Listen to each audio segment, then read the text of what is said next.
Alright guys, ang mapagpalang araw sa inyong lahat at dito na naman ang ating Road Trip News PH. At ito na nga si Badoy to BBM. Ayan, kargado ba ito? O bangag ba ito? Ayan, sabi ni Dr. Badoy. At panoorin po natin ano kaya ang dahilan at nasabi nila ni Dr. Badoy. And other further ado, let's do watch guys and let's get it on.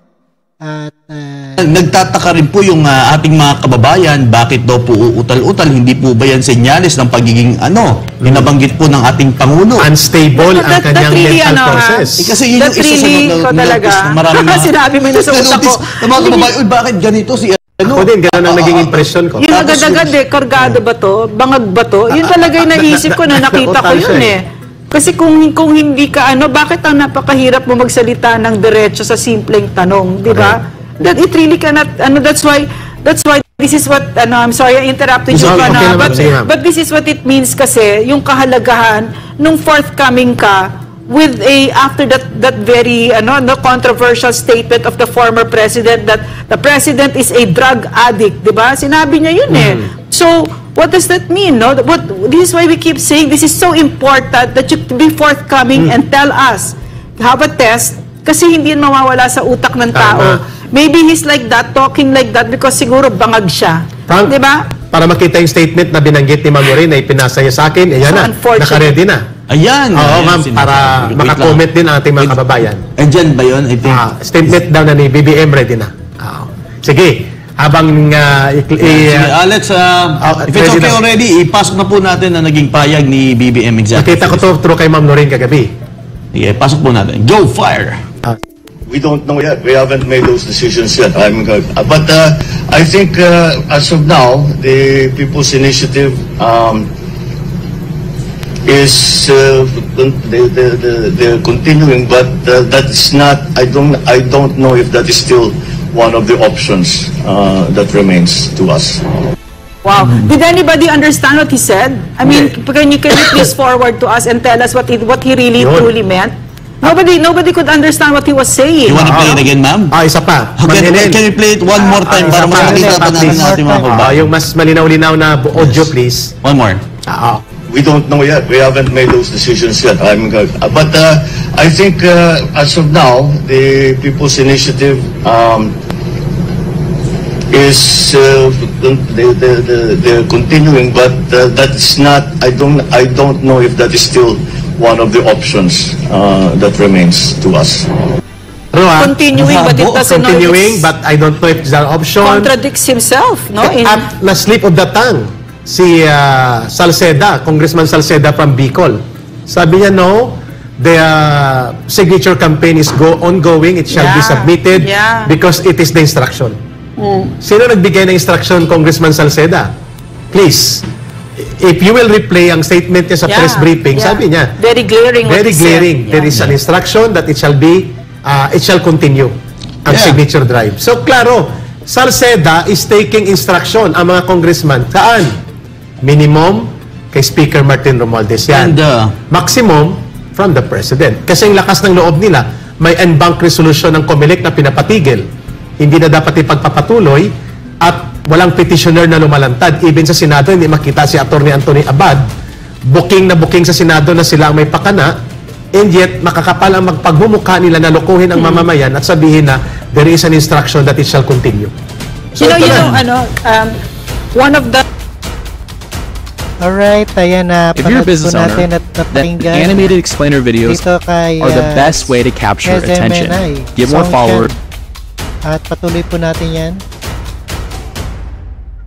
The traits na talaga highly underrated, no? Yung kapasidad na mahiya ka. Kasi ang kakapal talaga ng mga muka. Talagang we're surrounded by men who have no principles and no true love for country. This is how I feel about it. And there's a... Tama po. Naniniwala kami na kung masahol ang CPP, NPA, NDF na walang konsyensya at damdamin sa pagwasak sa kabataan, sa mamamayang Pilipino, pinag-aaway tayo, magre-recruit, paarmasin, paalsahin, bahalang mamatay ang libo-libo o daang libo, basta masunod ang kanilang agenda na magtayo ng komunismo sa Pilipinas. Itong naglalayon ngayon ng charter change gamitin ang pundo ng bayan sa gitna ng kahirapan, lokohin ang mamamayan, gamitin ang puder at kapangyarihan, at para bagang wala silang pananagutan, walang pinag-ibayan sa kasahulan o sa kasamaan ng layunin at ng kanilang pagkatao dito sa ginagawa ng CPP, NPA, NDF. Pareho po ang kanilang epekto, ang bottom line, sinisira nilang mamamayan para sa kanilang pansariling kapakanan. Sa CPP, NPA, NDF, komunismo po at silang maghahari. Sa charter change PI nila, sila din ang maghahari, ikukonsentra nila ang kanilang kapangyarihan, debali ng apakan ng kapangyarihan ng mamamayan, lukuhin at manipulahin ang mamamayan, gamitin ang pondo at programa ng gobyerno instead na sa kabutihan ng bayan at ng buong sambayanan ay para sa isang maniobrang politikang marumi. Tama po ang observation ni Ace. I agree, masahol po ito, o kung hindi nila ito titigil at some point in time, pwedeng mas masahol pa po sila sa CPP, NPA, NDF sapagkat they are doing the exercise of power and abusing funds na hindi nagagamit ng CPP, samantalang sila ginagamit nila pundo at kapangyarihan para lokohin at pasamain ang ating bayan. Correct ka, Eric. And sa akin lang ka, Eric, ang CPP, NPA, NDF, pumapatay sila ng tao. And stealing money from the government is equivalent to the lives of many Filipino people who are in need of money. Yung mga government, mga proyekto po natin, na kinakailangan ng ating mga kababayan na naghihirap, hindi lang po dito sa syudad, bagkus sa kanayunan. Maraming namamatay dahil sa kagutom, sa kawalan ng proyekto na dapat nasa kanila. At ngayon ay ibinubulsa po ng nandyan sa may lakas na may nasa gobyerno. Kaya pagtitignan ko ang aking pagbabasihan ko, Ma'am Norinka, Eric, is equivalent na rin to sa pagpatay. Dahil bilyon-bilyon na nawawala. Billions. Magkano kalaki ang 1 milyon sa isang komunidad na nangangailangan ng kahit lang bigas nila. Gaano kalaki ang ninanakaw nyo sa ating mga magsasaka, equivalent ngayon sa mga smugglings.